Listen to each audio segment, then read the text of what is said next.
Lep pozdrav, jaz sem spet šla še po eno rundo čemaža in ko takole nabiram, sem opazila med vsem tem nasadom, da raste še ena rastlina, katero vem, da vam jo moram predstaviti, saj se je nekako bolj malo govori o njej in kar nekako pozabljamo na njo. In to je česnovka. Česnovka izgleda takole, no, in belo cveti, ima take lepe nazobčane liste, samo evo takole, da boste lažje videli. Je taka mehka rastlina, ima rahel vonj in okus po česnu, malo križan s krešo. Česnovka je odlična v solatah, najboljša je kar, da se jo uživa surovo. Nabiramo celo rastlino z stebli vred in seveda cvetovi. Cvetovi so odlični kot dekoracija v solatah.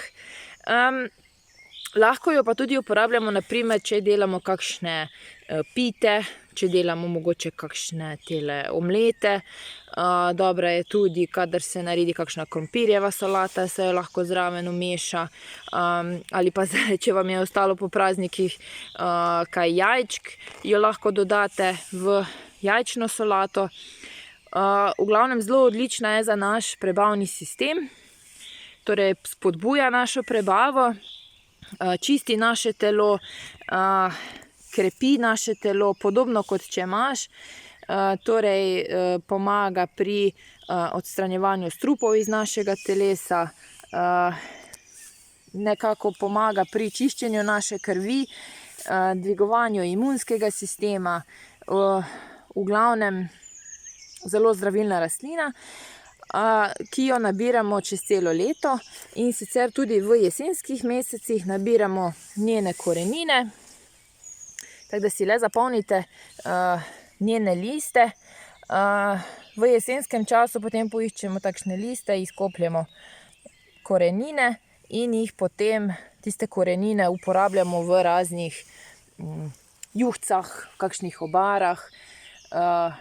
Lahko jih tudi posušimo in dodamo kakšnim našim tem domačim vegetam, podobno kot regradove korenine. Torej, kar nekako vsestranska in odlična rastlina. Takole, česnovka.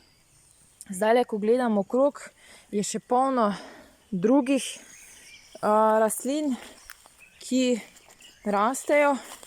Tule lahko vidimo še tole mrtvo koprivo, tudi zelo dobra v solatah, v raznih prikuhah, v omletah. No, prebuja pa se tudi že rumena kopriva, takle ima že tele cvetne nastavke, samo počakamo, da rumeno zacveti in jo nabiramo, uporabljamo, kadar imamo težave s sečili. No, ko nabiramo čemaž, lahko nabiramo tudi njegove popke. Popke potem vlagamo v kis ali pa jih uporabljamo v solatah.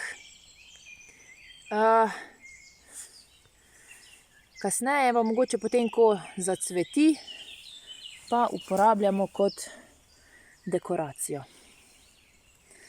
Tako, narava ponuja, mi samo gremo in si naberemo košaro zdravja. Pa lep pozdrav!